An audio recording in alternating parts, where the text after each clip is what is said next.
komið í sæl og blessuð. Við ætlum að halda áfram eins og við erum vön á mánudögum að ræða fjölmiðla, einkum fjölmiðla landslægi hér á Íslandi, vanda fjölmiðla. Hann hefur verið mikið til umræðu enda þekkið þið eins og ég og við flest að það má segja að fjölmiðla rekstur á Íslandi sé ósjálfbær. Það þá helst að menn nefni að aðstandendur Morgunblaðsins, þar séu djúpir vasar sem endalaust sé hægt að sæki og svo hafi Ríkisútvarpið það alltaf nokkuð gott, einkum í samanburði við einkarekna fjölmiðla sem lepja dauðan og skil. Fjölmiðlamönnum hefur fækkað mjög ört, blaðamönnum á stórum ritstjórnum, eða blaðamenn á stórum ritstjórnum sem þekktu kraftinn sem fylgdi því að vera á stórum einkareknum miðli sem var alltaf sítengdur einhvern veginn við samtíman. Þetta bara næstu því búið í dag og stundum erum við með fjölmenna umræðu hér í þessum þætti en stundum fáum við kannski bara einn viðmælanda og í dag háttar þannig til að hér komin mikill reynslubolti á fjölmiðlasviðinu. Gamall yfirmaður minn, gott ef hann bara réði mig ekki á sínum tíma til Ríkisútvarpsins þegar ég vann þar. Hann heitir Óðinn Jónsson, vertu velkominn Óðinn. Takk fyrir. Saga þín hjá Ríkisútvarpinu, hún var nú nokkuð löng, en hvað gerðirðu áður en þú fórst að vinna á útvarpinu? Geturðu sagt okkur svona hvar ástríðan þín lá, í hverju þú tókst háskólagráðu og svo framvegis? Já, þessi baktería nú búin að vera lengi í manni, svo gjarnt að tala þetta, þennan áhuga sem bakteríu, það kannski ekki virðulegt að tala þetta sem bakteríu eða áhuga. Maður svona af þessari kynslóð sem að fylgdist með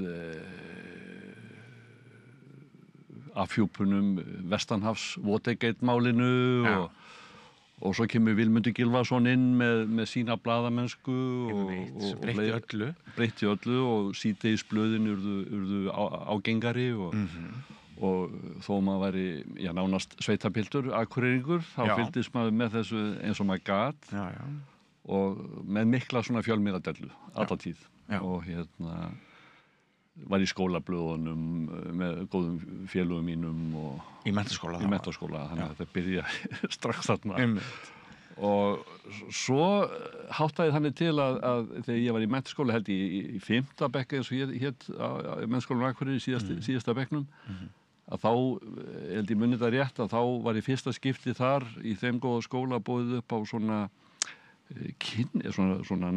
kynningu eða svona starfskynningu heitir það. Ég held að við höfum verið fyrsti hópurinn og ég allir áttu að biðja að setja fram einhver óskir og eitthvað var í boði og svona ég vildi fara á útvarpið og fór þangað með 2 félögum mínum. Þá ekki komið svæðisútvarp á Akureyri? Nei. Þetta 77 eða eitthvað svoleiðis. Og bara til að gera langa sögu stutta að þá kemur það inn á fréttastofu Útvarps, Margrét Indriðadóttir er þar fréttastjóri, hún svona bara heilsaði kurteislega en hafði öðrum hnöppum að hneppa að sinna þessum ungu mönnum en Kári Jónasson var þá varafréttastjóri og tók strax á mót okkur og svo þarna svona spjallaði maður við þessa fréttamenn sem að sumum átti ég eftir að vinna með, aðrir hættu nú í millitíðinni. Var þetta eins og að vera á fremstu röð á popkonserti? Já, þetta var dálítið þannig þetta er svo breytti tímar að þarna bara hitta bara Jón Múla í fyrsta skipti, ég átti nú eftir að hitta hann seinna og Pétur Pétursson og Ragnheiður Ástu Pétursdóttur og Gerði G. Bjarklind og Jóhannes Arason og þessa fréttamenn sem þarna voru við störf, Friðrik Páll Jónsson og ég nefndi Kára og fleiri sem voru þarna. Ólafur Sigurðsson var þá líka þarna og var ansi óspar á ráð til okkar ungu mannana og svo fórum við í mötuneytið og borðum skyr og allt þetta. En þá var sem sagt útvarpið var bara stóra málið sko. Og auðvitað var sjónvarpið líka og við náttúrulega skoðum það líka og heimsóttum það. En alla tíð var útvarpið einhvern veginn heillaði mig. Já. Og og svo aftur því ég fer suður í háskóla í sagnfræði, þá ég og félagi minn fengum þá náðum því í gegn með sóttum að sjáum þátt sem við fengum samþykkt í útvarpsráði. Við vorum kallaði fyrir formann útvarpsráðs. Já. Það var stjórn á hlutunum, Björn, á þessum árum. Já.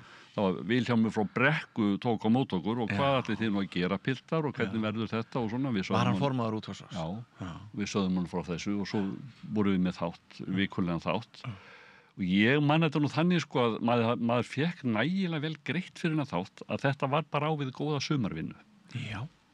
Og þetta var alveg, þetta eru ótrúlega breytingar. Og svo var þessi þáttur allt sumarið og þá var ég svona komin inn með annan fótinn. Já. Og eftir þetta með sagnfræðináminu þá er ég meiri dagskrárgerð í útvarpinu. Já. Og meðal annars Norður og Akureyri þegar hjá Jónasi og Jónasinni í hvað er þetta, Norðurgötunni? Já. Í Reykhúsinu. Einmitt. Þar var ég með eitt þátt, eitt sumarið.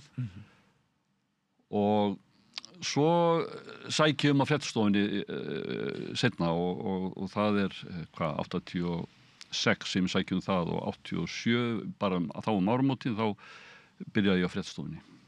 Sagnfræðingur að mennt. Já. Og alveg þú finnur þetta er það sem er langar til að gera. Já, ég hafði svona unnið mjög mörg störf á undan, meðal annars á auglýsingastofu við textagerð og kynntist svona fjölmiðlabransanum þannig líka. Já. Sem ég fannst sko og getum farið aftur yfir þá eftir sem fannst alltaf mikilvægt einhvern veginn að þekkja allar hliðar á fjölmiðluninni og þykir ennþá dálítið vænt alla þá reynslu. Einhver í borga fyrir brúsan. Einmitt. Og einhvers staðar þurfa þessi samskipti að eiga sér stað milli auglýsenda og ritstjórnar. Og það er mikilvægt að hafa vegg á milli. Og þannig að ég bara var eins og strákar á þessum aldri og krakkar, strákar og stelpur á þessum aldri á þessum árum með mjög fjölbreytta reynslu svona úr atvinnulífinu. Já. Og það var náttúrulega það sem ég þótti líka gaman við það að kynnast fréttastofunni á þessum fyrstu árum. Það var hvað hópurinn var fjölbreyttur. Já. Þarna voru menn sem höfðu verið til sjós og höfðu unnið hér og þar í þjóðfélaginu og fólk utan að landi og með ólíka menntun og litla formlega menntun en mikla þekkingu og þú veist hvað ég er að tala um. Já. Og þetta var gríðarlega mikil skóli þó maður væri að koma beint úr háskóla sko, að þá fannst mér eiginlega námið bara að vera fyrst að byrja sko. Já. Á fréttastofu útvarps með þú verið auðmjúkur. Já, maður var bara tekinn svolítið niður, heyrðu góði, þú ert hérna ágætur sko, þú ert hérna uppeldur að norðan úr MA og Akureyri og ert búin að vera í háskóla en hérna þetta er bara ekki nógu góð texti sko. Og það var dálítið svona skemmtilegt raunverulega að fara í gegnum þetta sko að vera straujaður dálítið sko af þessu frábæra fólki sem ég vann með og lærði af á fréttastofu útvarpsins og Kári og Friðrik og Margrét og Sigríður Árnadóttir og allir Rúnar Halldórsson og Jón Baldvin og allir þessir sem maður vann með sem kunnu miklu meira og létu maður ekkert komast upp með einhvern móðureik sko. Nei. Og ég stundum að hugsa það núna sko þegar ég les einhvern fréttateksta og hann svona morar í villum sko og svona og maður er að reyna bara að halda aftur að þessu verði ekki bara þessi eilíða töðari sko. Að maður var náttúrulega alveg tekinn í bakari fyrir einhverja þáfallsýki og einhverja dellu. Svo mátti ekki vera gildi, hann var að vera kaldur og já, hann var að vera dálítið svona kaldur texti eða svona hlutlægur bara, vildi ég segja. Faglega hlutlægur. Já, og þú veist, ekki gildislaðinn og alls ekki svona ekki svona hugmyndandi sko. Nei. Og þetta náttúrulega bara þessi klassíski fréttastíl ríkisstöðva, BBC náttúrulega kannski fremst þarna og norrænu stöðvarnar allar fara í sama farið. Þetta á undanhaldi í dag. Mjög. Ekki einasta atkvæði mátti vera of aukið. Nei. Og þetta skerpir og agar hugsunina til lengri tíma. Já, ég vona það og svona einhvern veginn hjálpa manni bara að halda sig við aðalatriðin sko, og greina þau og svo framvegis. Já. En þarna nefnirðu sko umhverfið, þú lýstir því að þú varst með þátt, ungur maður og þú nánast fékkst sumarhýruna fyrir þáttinn meðað við annað starf. Það var bara ein rás í loftinu sko. Já, þarna enn bara ein rás í loftinu. Þarna eru miklir blómatímar. Ríkisútvarpið hefur skyldur og ábyrgð, en það virðist líka fá fjárveitingar til þess að sinna sínum skyldum ábyrgð. Það ekki langt síðan hér var fólk við þetta rauða borð að segja mér að á einhverju tímabili var það þannig að ef ný tónlist var samin á Íslandi, klassísk tónlist, þá var að minnsta kosti hefð, ef það var ekki skylda, að Ríkisútvarpið hljóðritaði þá tónsmíð og flytt hana síðan. Og ég man þá tíma sem þú lýsir þarna, þótt ég sé nokkrum árum yngri en þú, þá man ég sko hvað manni fannst Ríkisútvarpið vera gríðarlega öflugt menningarbákn og manni fannst að það væri að sinna öllum hópum. Manni fannst það. Það var bara ekki rétt. Það var ekkert rétt. Nei.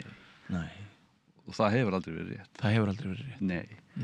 Og samfélagi sem að ég fer að starfa fyrir og í, umhverfið sem ég starfa í á þessum tíma, náttúrulega útilokaði marga hópa. Fjallaði bara ekki þá. Nei, var þetta elitist svolítið? Já, sko, kannski ekki rétt að orðið segja útilokaði, það bara sleppti því eða fjallaði ekki mikið það. Já. Hvernig ýmsar félagslegar aðstæður voru, hvernig menn hegðuðu sér eða framganga manna, það var mikið pólitískt yfirvald sem vaktaði, kvartaði stöðugt, pikkaði í menn.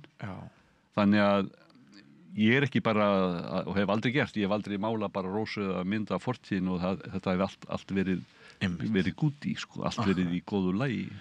En það var margt vel gert og margt miklu betur gert en núna. Já. Einhvað síður. Já. Skilurðu mig? Já, einmitt. En það var, sko, umfjöllun alþýðu fólk og kjör þess að því nú samstöðinni. Já. Það kannski fór ekki mikið inn í fréttinan, hins vegar það var mikið viðtöl við fólk út á landi og út allt sem að góðir útvarpsmenn og sjónvarpsmenn tóku og svo framvegis. Menn höfðu sína leiðir. Og það var, ég held að hafi birst í fréttum alls konar sjónarmið, trilugkalla og alls konar fólks stöðugt. Og það var mikil umfjöllun atvinnuhætti og atvinnuvegina. Já. Sjávarútveg og svona aflabrögð og það voru fréttaritarar allt land. Þannig að þvíliti var útvarpið nálagt almenningi, vil ég nú halda fram á þessum tíma.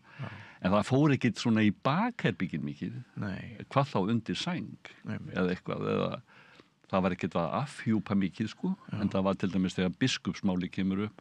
Að þá náttúrulega þurftu þeir félagi mín sem voru að fjalla mest það. Ég var ekki í þeim hópið þá, en að þá það þurfti mikið hugrekki bara að takast á við svona erfitt mál sem var svo erfitt að tala menn höfðu bara aldrei talað svona mál. Einmitt. Og allt sem stöðugt í fréttum í dag, heimilisofbeldi og meðferð á ungu fólki og kúgun og ógnir, sko, þetta náttúrulega var miklu minna af. Og að því leyti þurfti að verða breytingar.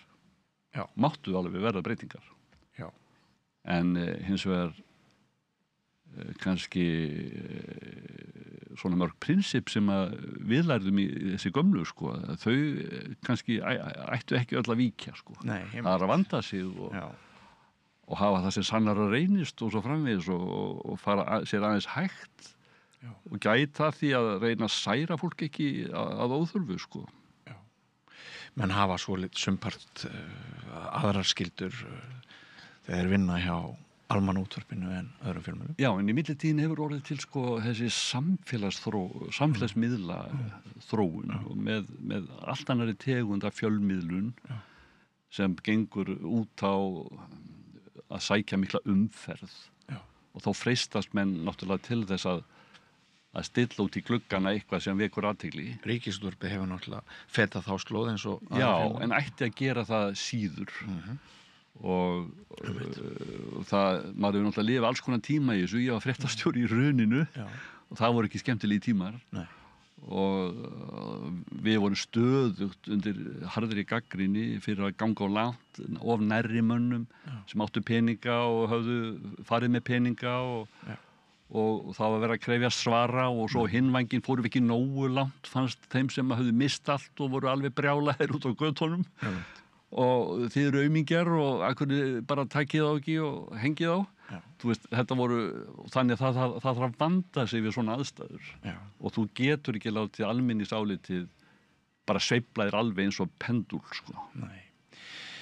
Sko það heyrði stundum á þeim tíma á því tímabili sem að ég fer svona mest að fylgjast með fjölmiðlum og verð hef daglegt lifibrauð af því að vera blaðamaður og fréttastjóri uppstyttulaust þá svona, ég held ég geti sagt alltaf við í ritstjórn Tímans og Dagstímans á 10. áratug síðustu aldar við höfum rætt það og haft á tilfinningu að Ríkisútvarpið væri ágætlega mannað vegna þess að útfarsfréttahlutin hann væri aðeins til vinstri og sjónvarpsfréttahlutin hann væri aðeins til hægri og svo kæmi þetta bara svona saman og næði ágættum balans og ég veit að sko þú kannt að svara nei, þetta er ekki þannig, við vorum allir bara hlutlausir en samt ertu náttúrulega orðin það þroskaðar að þú veist að meðvitað eða ómeðvitað þá eru það bara svona lífsýn okkar og skoðanir sem einhverju marki ráða fréttavali og römmun, sennilega. Já sko, ég get alveg staðfest það að út frá sín stjórnmálakerfisins af því ég vann bara nálægt því og kynntist mönnum þar bæði fyrr og svo síðar og heyrði hvað menn hugsuðu og sáu og fekk að finna það á eigin skinni að þá leit stjórnmálakerfið dálítið þannig á að fréttastofa útvarpsins væri svona framsókn og vinstra megin og sjálfstæðismenn væru svona með yfirhöndina yfir fréttastofu sjónvarpsins. En það þýðir samt að sjálfsögðu ekki að þetta hafi bara verið tær skipti. Nei. Það er ég ekki að segja og myndi aldrei segja og það var ekki þannig. Nei. Og það var þetta ráðið fólk bara sem var fagfólk og fréttastjórinn hafði trú á og svo framvegis. En þetta var meira svona upplifun og skynjun pólitísku aflana og kannski tilætlunarsemi þeirra. Og þegar ég kynnist þessu batteríi sko, þá sá við samvinnuskólamaðurinn Kári Jónasson með fréttastofu útvarpsins og svo vesturbæingurinn og vinur minn Bogi Ágússon með sjónvarpið sko. Og ég kem inn þarna eftir miklar breytingar. Það var stofnun Stöðvar 2 þannig ég seinnipartinn 86 og 86 og 87 þá sem sagt kemur alveg inn 86-7 að ryðst nýr hópur af fréttamönnum inn á alla miðla því það bara vantaði, það bara opnuðist færi það bara kom ný fréttastofa, hugsaði þér bara full mönnu ný fréttastofa og þá bara opnaðist náttúrulega urðu til störf á miðlunum sem fyrir voru og ég var nú fyrir sjónvarpið líka 88 þannig að maður kynntist þessum hópum báðum og þetta var þetta voru blómatímar. Þetta voru blómatímar og við söknum þeirra ennþá. Já, þetta náttúrulega bara forréttindi að hafa lifað náði skotti á þessum blómatímum þegar voru mörg blöð, sjónvarpsstöðvar, fullbúnar útvarpsstöðvar. Bylgjan kom líka náttúrulega. Margar stórar öflugar ritstjórnir. Og það eru ritstjórnir á öllum þessum stöðum að vinna bara við sitt fag sem var útvarp eða sjónvarp eða blöð. Svo lendir það á mér seinna að þurfa einhvern veginn að fá menn sem var náttúrulega tendens allan heim að láta sama mannin vinna bara allt útvarp, sjónvarp og vef. Einmitt. Og ég fór á margar ráðstefnur þetta sem átti varla að vera hægt en þetta bara varð að gerast, sögðu menn. Og það náttúrulega var dálítið magnað að lifa þessa umbreytingu. En ekki bara gaman, sko. Einmitt. Og þetta sko svo gjörsamlega ólík veröld þeirri sem við lifum þessa dagana, því auk þess sem þú nefnir, sko, þá eru líka margir aðrir sprotar eins og mánaðarit, ansi öflug, það koma viku, gagnrýnu, rannsóknar, blöðin og hérna allt saman bara mikil blómi. Mikill blómi. En áður en við förum í stöðuna eins og hún í dag, þá, þetta var náttúrulega hasar hjá þér, þetta var nú ekkert alltaf neitt svona elsku mamma og bara rólegur tími. Eitt málið var náttúrulega þegar átti að ráða fréttastjóra sem að starfsmenn Ríkisútvarpsins voru mjög ósátti við og ég var hluti af þeim starfsmennum og við bara gerum stræk.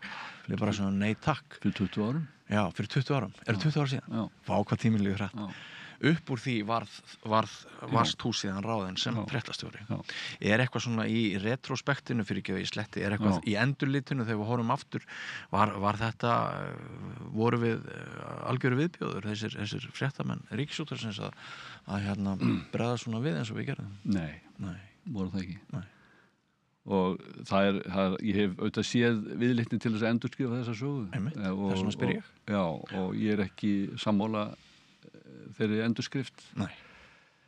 Hins vegar geta menn nefnt einhver dæmi það að einhverjir hafi farið offari. Og verið mikið niðri fyrir. Ég var ekki fréttastjóri í þessu máli. Þegar fréttastjóri málið gekk yfir, þá var nota bene. Það ekki ég sem fréttastjóri. Það ekki ég sem ákveð hvað tekið til umfjöllunar. Eða hvernig viðtölum stýrt og svo framvegis. Ég bara almenn fréttamaður. Ég var meira segja svolítið til hliðar. Ég var með morgunvaktina. Sem var þá nýr þáttur búin að vera í 2 ár. Búin að taka þetta fræga viðtal við Davíð Oddsson í fyrsta þættinu. Þvílíkur hvalreki. Hvað voru það? 300 milljónir sem að Jón Ásgeir hafði búið á? Það var eitthvað svoleiðis, og Davíð kvaddi þá, það var í mars 2003 og þú férst eitt skúp, sagðan, og kvaddi. En þarna var ég sem bara ánaður í þeim þætti og þegar þetta fréttastjórnmál kemur upp, eða ég sækjum eins og augljóst og fleiri þetta starf, og það þessi viðtöl sem voru tekin við þennan nýráðna fréttastjóra sem að hafa vakið hörðustu viðbröðin. Og ég held að ég hefði ekki tekið viðtalið eins og það var tekið. Nei. En það auðvelt að segja svona, en kannski var mörgum og mikið niðri fyrir og við vorum hrætt að pólitíkin væri að kæfa eðlilega vinnubröð Ríkisútvarpsins. Það var mikið í húfi. Mikið í húfi. Og það var gríðarlega mikið í húfi og þetta varð að stöðva þetta. Að flokkarnir gætu bara farið með þetta eins og herfang.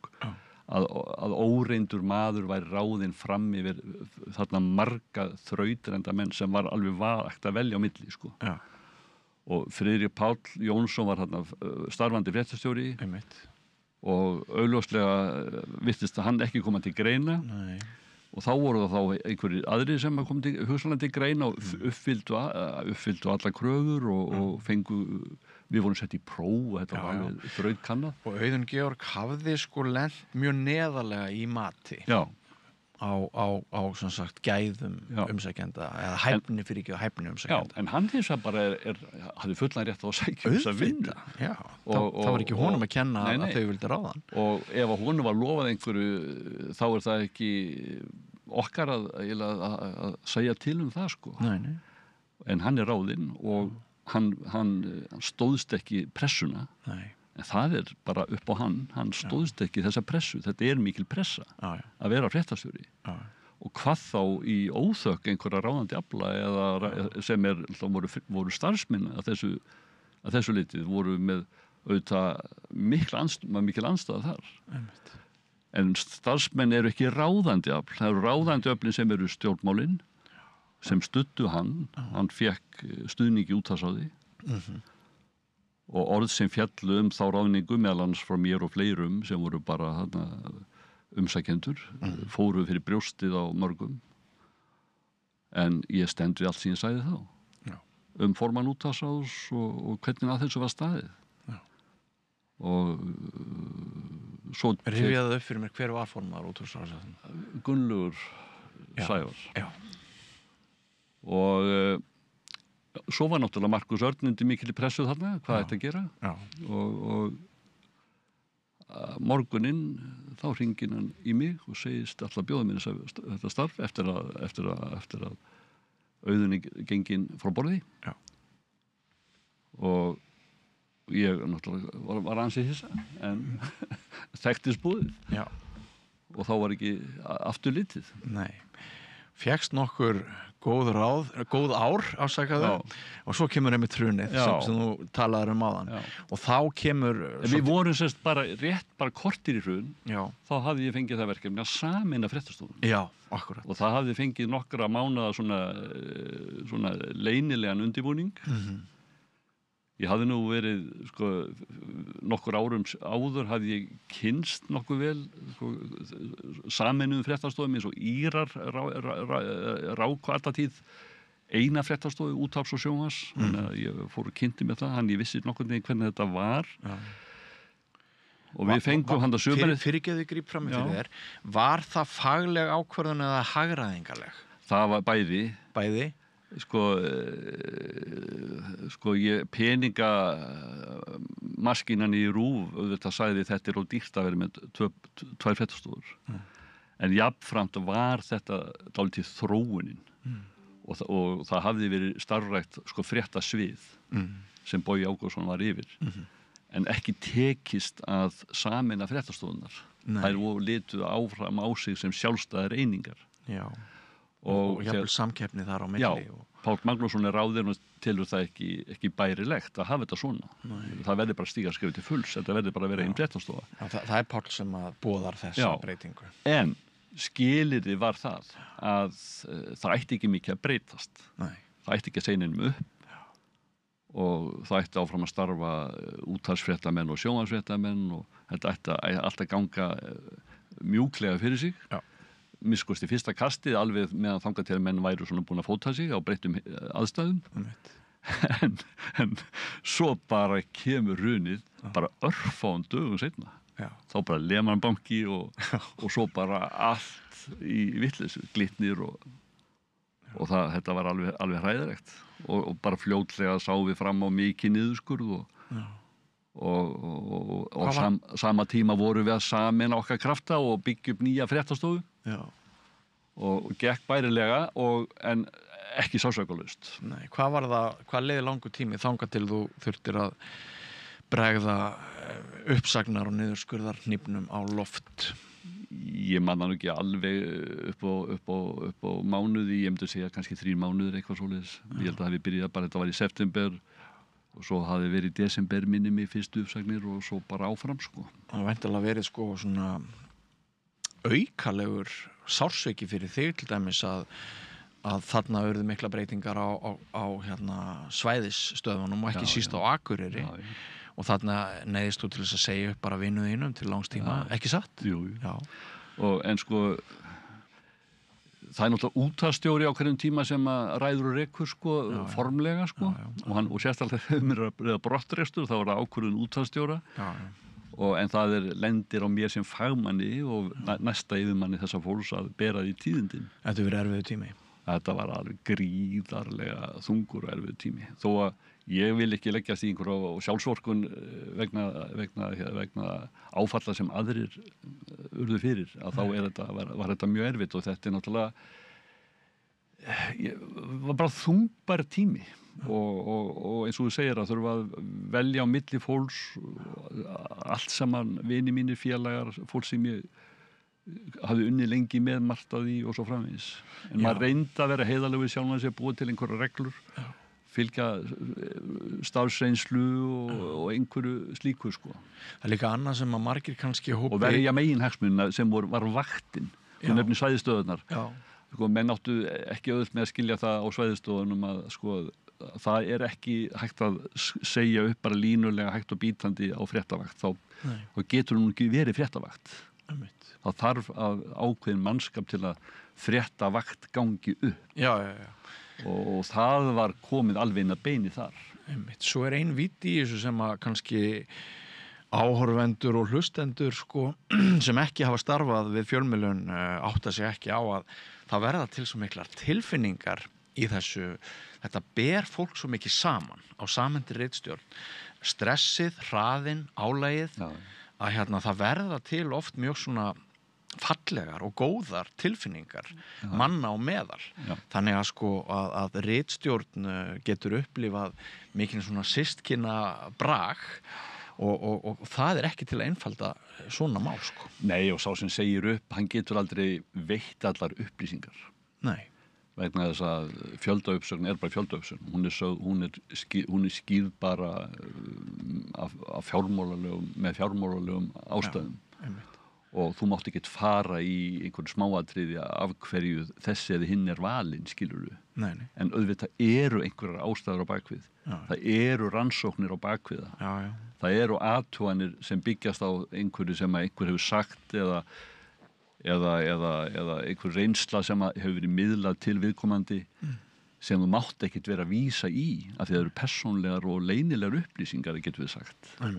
Viðskiptaráð var náttúrulega með úttekt daginn þar sem hún var að bera saman stöðu einkarekinna fjölmiðla við Ríkisútvarpið og þar voru þeir að birta myndir, gröf að þarna þú lendir í því, getur maður sagt, að þurfa að fækka þarna blaðamönnum á Ríkisútvarpinu, fréttamönnum en svo hefur línan aftur legið upp á við síðar og við erum svona, þá kannski færum við okkur aðeins áður við förum þangað að spyrja þessu út í þín. Ég réði nokkra þessa sem voru látið fara aftur, sko. Aftur, já, þú fékkst heimil til þess. Já. En sko, hvenær sagðirðu svo skilið við Ríkisútvarpið? Það var 2019. Varstu sattur lífdaga, gekkstu pirraður út eða? Sko, við fengum nýjan útvarpsstjóra, Magnús Geir Þórðarsson, sem hafði verið fulltrúi Sjálfstæðisflokksins í stjórn útvarpsins og fékk augljóslega það verkefni þegar hann er ráðinn útvarpsstjóri að hreinsa til, að breyta. Og þú veist hvað ríkisstjórn var þá, það var náttúrulega Sjálfstæðisflokks og Framsóknar. Og ég reyna því sem að hann vill losna við.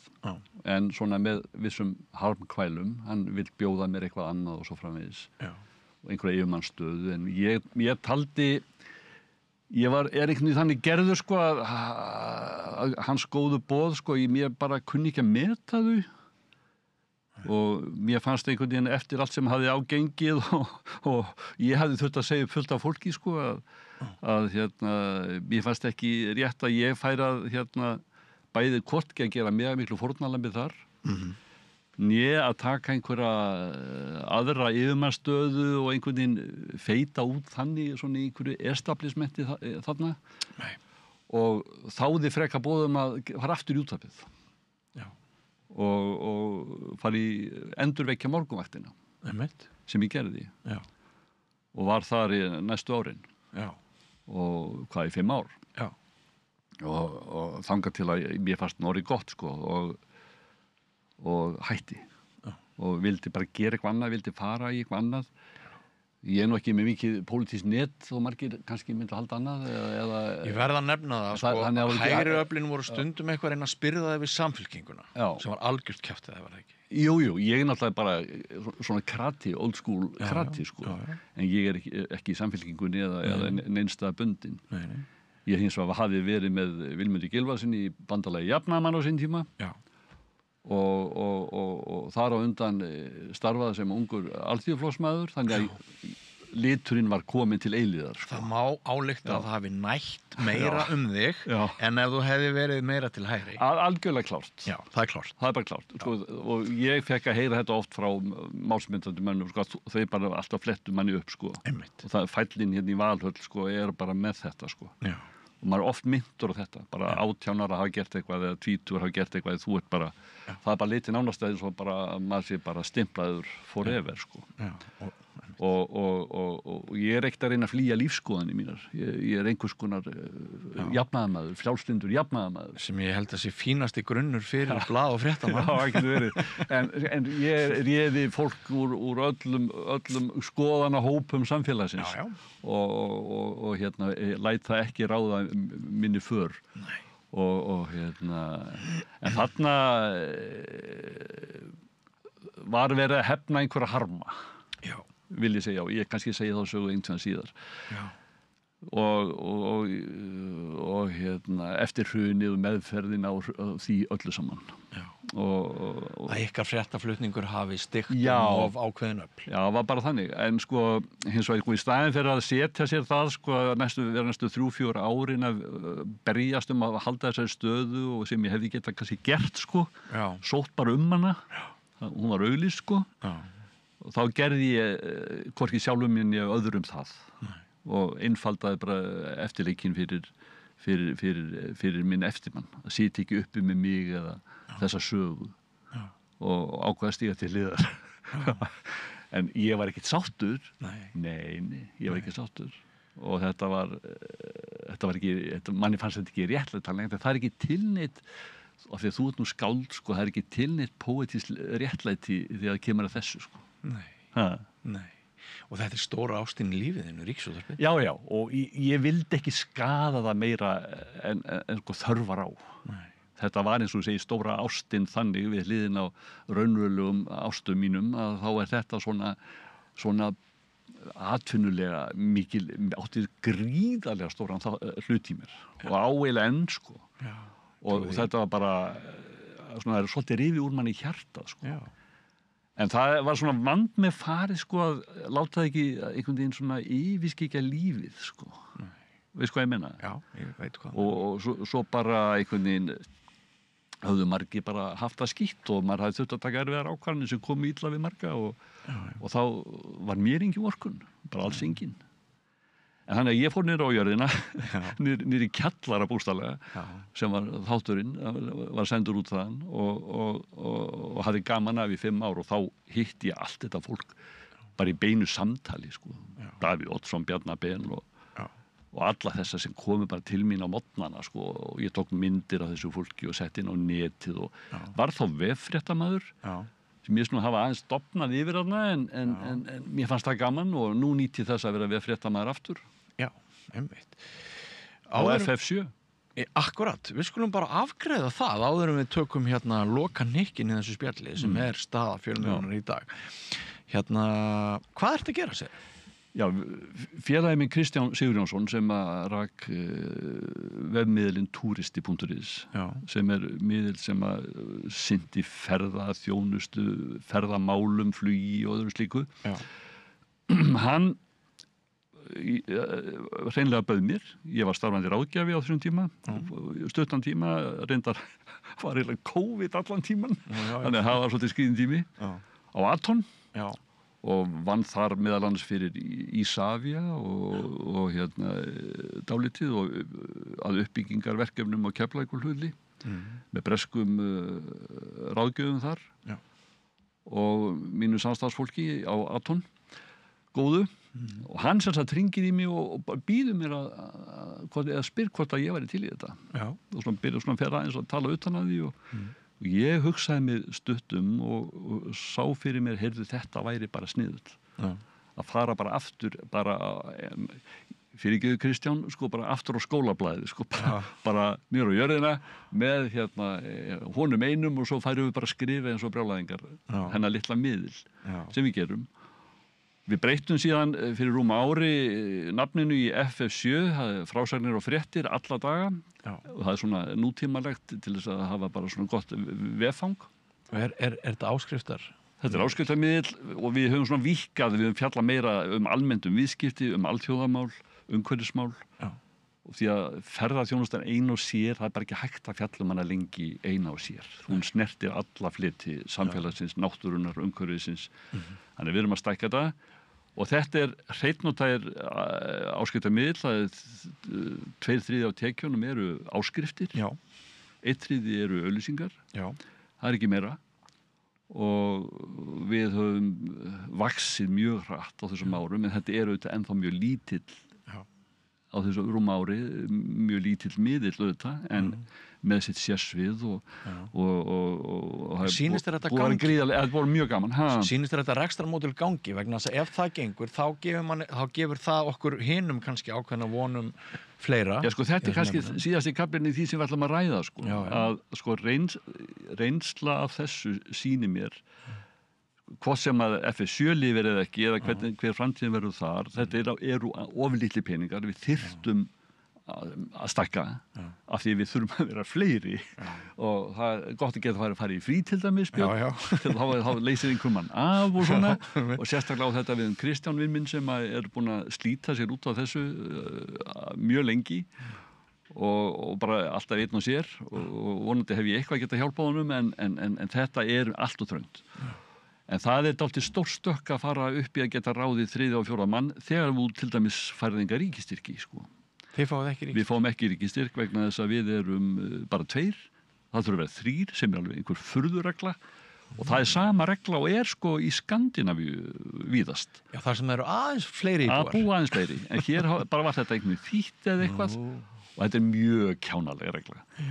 En þá heldur ekki að reka fjölmiðla bara með ríkistyrkjum. Nei. Og mér finnst náttúrulega megin feill, að þú spyrir lærdóm að þessu, megin feillin sem verið að gera hér í fjölmiðlum að treysta ekki á áskrifendur. Þetta straumurinn allan heim. Fjölmiðlar sem ætla sér einhverja framtíð verða að vera með áskrifendur. Ef þú ætlar að vera með opið eins og hér bara fjölmiðlun að langstærstum hluta, Ríkisútvarpið, MBL, Vísir, þetta bara allt opið, galopið. Samstöðin, allt galopið og að maður tala ekki DFF og svona, þetta náttúrulega þáttu búin að venja fólk á það að það bara þurfi ekki að borga neitt, þetta sé ekki vara eða þetta sé ekki pródúkt, sko þetta sé bara eitthvað sem í loftinu og getur bara náð í og það ekki að borga neitt fyrir það og þetta náttúrulega leiðin til dauða og enda sérðu það bara fríblaðið dó og svo heldur þetta bara áfram og það bara þrengist að. Já, og auglýsingaféð sem til skiptana innanlands leitar í ríkari mæli út fyrir landstæðinu. Heldur betur og Ríkisútvarpið kann sér ekki hóf, finnst mér, yfir þessar aðstæður. Það til dæmis, ég ekki sáttur við það til dæmis að það séu langar uppskriftir úr frétta viðtölum eða viðtölum bara viðtölum almennt inn á vefrúf. Þetta, menn passa sig á þessu annars staðar á Norðurlöndunum, sko. Á öðrum ríkismiðlum. Já. Hér er þetta bara opið. Já, þau eru svolítið gráðug. Þetta of langt gengið. Sko, útvarp, fínt. Sjónvarp, fínt. Leifum, blöðum, tímaritum, vefmiðlum að vera með skrifaðan vefteksta. Jafnvel podcastvíkunum líka rætt þau. Já, sko, þau gæta sín ekki að hafa hóf á þessu. Nei. Hverju erum að kenna? Ég náttúrulega var sjálfur örugglega alveg eins í sjálfu sér. Taldi bara Ríkisútvarpið væri bara alfa og omega í heimsins og tilverunar og við ættum bara að gera allt sem við gætum til að hafa þjónustuna eins góða og hún gæti mögulega orðið og það alveg skiljanlegt. og það þá stjórnaríkisútvarpsins kannski, ég veit ekki hvort hún má skipta sig þessu, ég held að hún fari bara yfir reikninga í dag. Já, það nefnilega alltaf áhugavert. Það eitthvað mjög skrítið.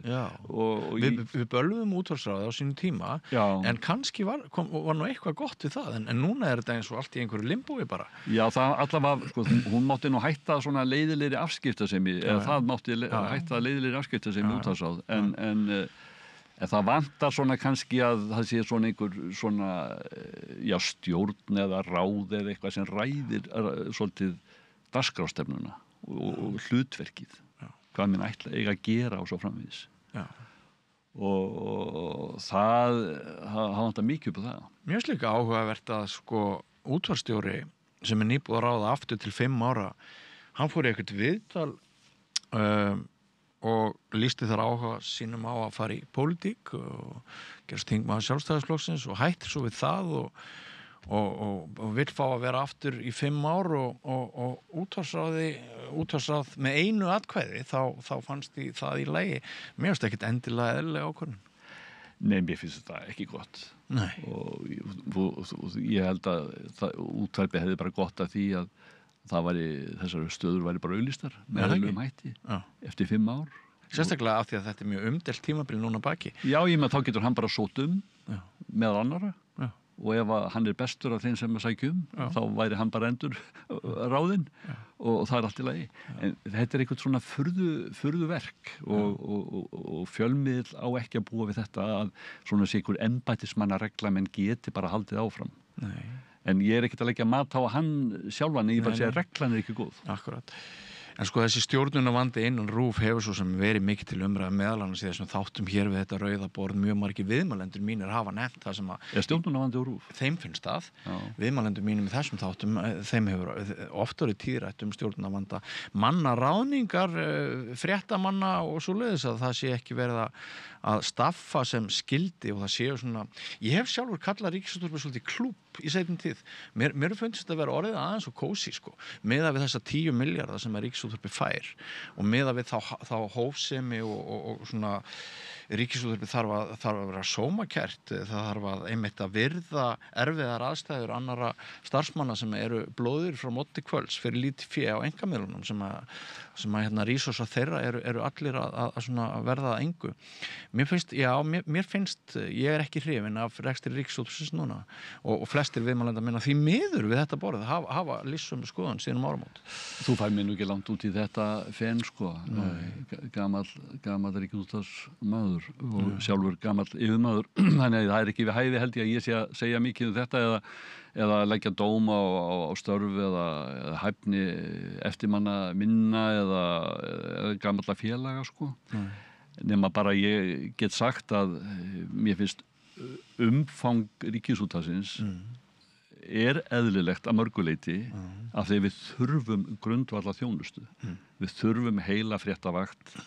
Nú er ég ekki að tala hvernig hún mönnuð eða neitt, en við þurfum innlenda fréttavakt sem sinnir fréttaþjónustu á Íslandi á íslensku fyrir Íslendinga og þeir eru nú meira sér konið með pólskar fréttir og svo framvegis og enskar og í þið besta mál og við þurfum að sinna menningunni vel og svo framvegis. Þannig að þetta kostar ákveðið umfang.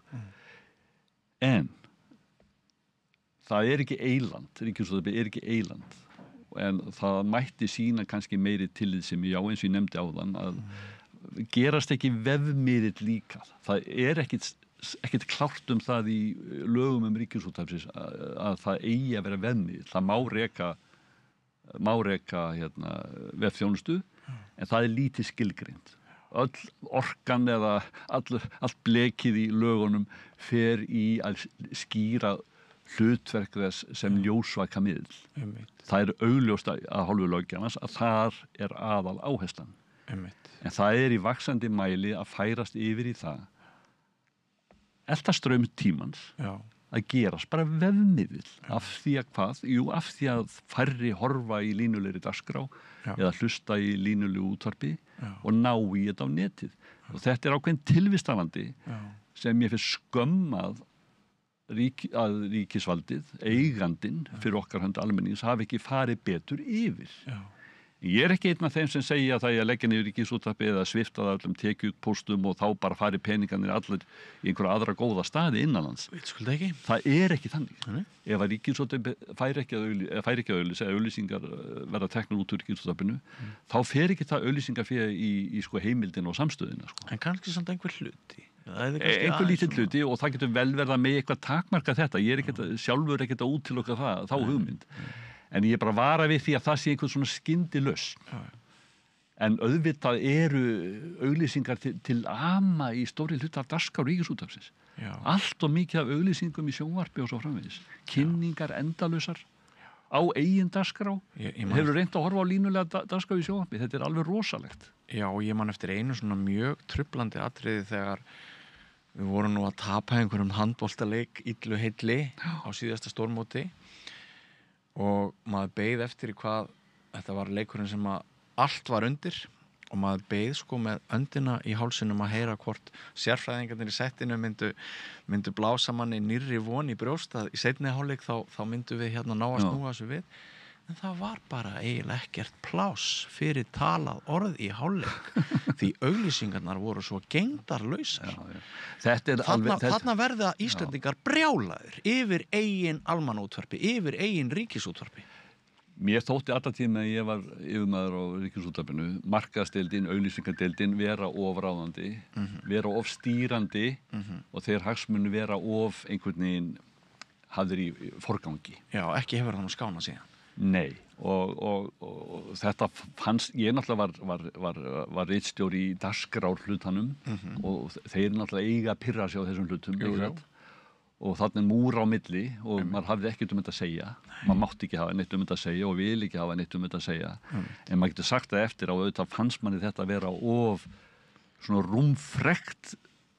rúmfrekur svona faktor eða hvað maður segir svona, og ákveðin breyta í allri myndinni hvort að það skili hagnaðið ekki sko. Og menn alltaf að reyna að halda upp í þetta stóru batteri og þurfa þá þess og þessa peninga og stöðut svo aftur verið að skera niður sko rekstrafé á móti sko og það aldrei neinn trygging fyrir því að það haldist bara og Ríkisútvarpið og stjórnandi þess alltaf skítræddir sko ef að auglýsingarnar skorna niður að þá bara fari hitt líka sem sagt skatturinn en ef menn hefur fullviss þetta til langs tíma hver fjárhæðin hvað til skiptana, hún verðtryggð og svo framvegis eða einhvers konar verðtryggingar eða hvað maður kallar einhverjar leiðréttingar til langs tíma þá fengjum við betri og svona stefnu til langs tíma. Já. Mér langar í lokinóðin að búið að vera mjög gaman og forvitnilegt að heyra í þér og kæra þakkir fyrir að koma til okkar á samstöðina en mér langar í lokin að reyna svona að velta upp einhverjum leiðum með þér hvernig við getum aukið líkurnar á því að Íslendingar myndu sættast við hugmyndina að greiða áskrift fyrir fréttir og fréttatengt efni. Sérðu einhverja svona formúlu fyrir því? Nei, þá var ég nú örugglega í öðru starfi ef ég fundi formúluna. en ég hugsa þetta alla daga og lesa þetta flesta daga og það gríðarleg gerjun í fjölmiðlum í heiminum. Ofboðslega óvissa hvert stefnir. Netið hefur þýtt það að fjölmiðlum hefur fjölgað einhverju miðlu sem við getum kallað fjölmiðla, svona media outlets, svona á ensku, gríðarleg fjölgun og flestir eru auðvitað að berjast og meira þess að stór nöfn eru líka að berjast en þeir eru bara stærri markaði við. Það mikil barátta gott fólk allstaðar nema kannski síst hér á Íslandi og af því að hér ekki hægt að borga fyrir það. Og við ölum upp sko blaðamenn, góða blaðamenn til þess að sjá á eftir þeim í önnur störf. Sko, ég held að mjög slæmi hlutir eftir að gerast áður en þetta fer að batna. Það gríðarlegu ruglandi í gangi og það eru margir að reyna að spilla því sambandi sem svona heiðalegu góðu sambandi milli þess sem býr til frétt og þess sem að neytir hennar eða les eða hlustar eða horfir með alls konar ruglanda og þessi ruglandi á eftir að aukast held ég á næstu árum sko, og menn munu nota gervigreind og ýmsa hluti til þess að búa til alls konar vitleysu. En á endanum verður alltaf þörf á réttum, góðum, allavega heiðarlega unnum upplýsingum. Það er ekki alltaf réttar, en það eru eins heiðarlega unnar og menn höfðu vitneskju á þeim tíma sem að þær eru unnar, ekki satt. Eftir bestu samvisku. Þá verður spurt, hverjum treystiru? Treystiru honum eða henni eða treystiru þessum eða þessum? Hinum eða þessum? Og ég held á endanum verði ákveðni miðlar með svona nánast eins og bara vassmerki eða stimpil sko, þessu treystiru. Auðvitað getur það brugðist, það getur allt brugðist í heiminum. Trúin bregst og getur allt brugðist. Og fjölmiðlar bregðast og þeir bíla og þá þurfa að vera endurreisa trustið og svo framvegis. Og svo við hliðin á þessu verður einhver beljandi með alls konar rugli og ég held að svona á löngum tíma sér maður að þetta mun rísa upp aftur en við fáum ekki aftur þessa gömlu klassísku ritstjórnin sem að ég var ná einhver tíman á 9. áratugnum. Þær kom ekkert aftur á næstunni og ekki á Íslandi sko. En hér þyrftum við að sjá ef við færum okkur bara hingað nær. Við þurfum að sjá fjölmiðla sem að treysta sambandi við lesendur og sína með áskrift, hóflegum áskriftum. Þá ert að segja við erum skuldbundið þér til að vinna fyrir þig vel. Ekki bara fara inn á Facebook eða einhvern kjaftasögur einhver staðar frá sem þú tekur eða stelur eða tekur niður einhver staðar. Þú þarft að vinna og ég er að vinna efni fyrir þig. Og við til dæmis stækkuðum okkar litla miðil með því að ná samningum við erlenda fréttaveitur og höfum þar með fengið aðganga miklu meira efni sem eru svona vottaðar stofur eins og maður segir, viðurkenndir aðilar, NTB, AP og svo framvegis.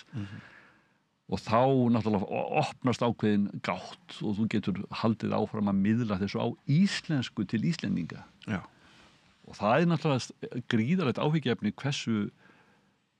hversu lítið skrifað á íslensku heiminn allan, Björn. Já, það er alveg rétt hjá þér. Og ég held að Íslendingar átti sér bara ekki á því almennt hvað við erum ofboðslega langt aftur úr. Mokkin var að taka núna í notkun smáforrit, app og er að stíga fyrstu skrefið þar og gangið þeim vel og svona eru stærri fjölmiðlar búin að hafa í mörg ár og við erum alla byrjuð. Útvarpið hér er staðnað, það er lítið nýtt að gerast. Útvarpið er dásamlegu miðl en hann hefur staðnað á Íslandi mjög mikið, einkaaðilar hafa ekki komið með neitt gott til viðbótar, segist ekki geta að ráða við það eitthvað. Þeir fjölmiðlar eru líka í eigu símafyrirtækja og útgerða og svo frumins sem hafa kannski ekki mikinn áhuga eða mikinn metnað að gera það besta sem hægt er að gera sko. Þannig að það er sko hægt að tala sér niður til svartnættis, það er hægðarleikur sko, en ég vil nú ekki gera það. Það er margt mjög spennandi gerast og tæknin er dásamlega fjölbreytt og gefur mikla möguleika, gefur ykkur til dæmis færi að búa til bara eitthvað sem hefði verið kallað bara neðanjarðastöð fyrir einhverjum árum. Bara hvað er nú þetta? Við erum með 1600 áskrifendur þótt enginn þeirra þurfi að borga áskrift til þess að sjá efni okkar. Það er einhver vísbending breytta tíma að fólk vil þakka fyrir og greiða atkvæði með höndum og fótum og segja takk, já, ég vil að þið lifið, ég ætla að veðja á ykkur. Þetta þarf að gerast og þetta verða menn að fara að gera. Ég skil hreinlega ekki rekstramódel til dæmis hjá Sín. Þeir eru með sjónvarpsstöð sem er lokuð og svo fóru að taugu með það og opnuðu fyrir fréttirnar. Þeir eru búin að missa flugið einhvern veginn. Þá opnuðu fyrir það og ég held að hafi ekki náð sér verulega vel á strik ennþá því miður. Því þar er margt gott fólk. Svo þeir með vísi sem svo bara opin veita og gengur bara út á auglýsingar. Þetta skil ég ekki. Ég næ ekki upp í þetta. Og svo erum við með litla miðla sem að verast aðalega lifa bara á ríkisstyrknum sem heldur ekki gott. Nei. Og þú verður að byggja upp einhvers konar hvað sem líður tilveru ríkisútvarpsins. Þú verður að byggja eitthvað samband. Menn að lemja á ríkisútvarpinu af því að menn borguðu fyrir það. Þá hefur rétt á að lemja á ríkisútvarpinu. Eða gagnrýna það, eða krefjast einhvers, eða óska einhvers af því, eða vera með einhverja tilætlun sem er gagnvart því. Af hverju? Af því að þú borgar þeim skattinn til þeirra. Þess vegna hefur rétt á því. En þú getur eiginlega ekki sagt neitt við suma miðla hér af því að þeir bara þarna. Þú er bara slekkur á þeim eða þú líkar ekki við þá. En þetta hrun sem orðið hefur á fjölda blaðamanna, það hlýtur að valda það miklum áhyggjum eins og mér. Bara gríðalegum og manni líður stundum bara af því að maður kynntist í gamla dag það voru svona heil stjætt svona prentiðnaða manna, filmuskeitingarmenn og eitthvað svona sem svo bara hurfu, dásamlegir menn margir sem ég kynntist í gamla daga sem eru bara farnir og maður bara svona, stundum maður svona brosaði með sjálfum sér að gráta í hljóði, bara við að fara sömu leið einhvern veginn að bara blaðamenn séu bara hverfa. Ég held nú ekki. Ég vona ekki. Ég held nú ekki. Það líka skelfir mig þegar ég heyri stjórnmálamenn segja að það geta allir verið blaðamenn. Ég hef sem betur ekki heyrt það, en þetta og afstæðar viðskiptalífsins þarf líka að breytast. Og það margir góði menn verið færðir úr, eða hafa flust úr blaðamennsku, fréttamennsku yfir í það að vera upplýsingafulltrúar og svona stýra umræðunni og að reyna að hafa áhrif á hana og ég þekki það svolítið hvernig það að því staðið og það bara ekki boðlegt í dag. Nei. En menn hafa komist upp með það, mörg stórfyrirtæki hér vilja bara hafa síðasta orðið það, hvað kemur frá þeim alltaf. Og þú hleypir helst ekki blaðamanni Nei. Til þess að spyrja bara opinna spurninga á þess að lesa yfir viðtalið eða eitthvað. Þetta líka vandamál. Menn þurfa bara svona skilja út af hvað frjáls blaðamennska gengur. Hún svona smurolían á öll hjólin Þú þarft að leyfa henni að anda og vaxa og dafna og hún á að vera ólík og fjölbreytt og bara eins og blómin í haganum Þú kallaði mig skáld áðan, þú fer núna með skáldlega líkingar alveg hverja og fætur hann. Þetta náttúrulega það svona að vera nálægt mývetningi í klukktíma. Það búið að vera mjög gaman að spjalla við þig. Kæra þakki fyrir að koma hér á Rauðaborðinu og ræða fjölmiðlun. Ég held við séum búin að vera jafnvel meira en klukkustund. Það hlýtur að vera til marks það að þú varst ekki bara góður spyrill á sínu tíma í útvarpinu og ert ekki góður blaðamaður, heldur líka góður viðmælandi. Kæra þakkir. Þakka miklu frekar fyrir að bjóða mér og gaman að vera með þér. Já, sömuleiðis. Nú, ekki fara langt, kæru áhorfendur og hlustendur. Við höldum áfram hér með Rauðaborðið eftir andartak. Samstöðin í eigu hlustenda, áhorfenda og lesenda. Samlokubrauð, maltbrauð, tékkneskt brauð, súrdeigsbrauð, brauð ársins, Bernhöfts bakari, íslenskt handverk síðan 1834.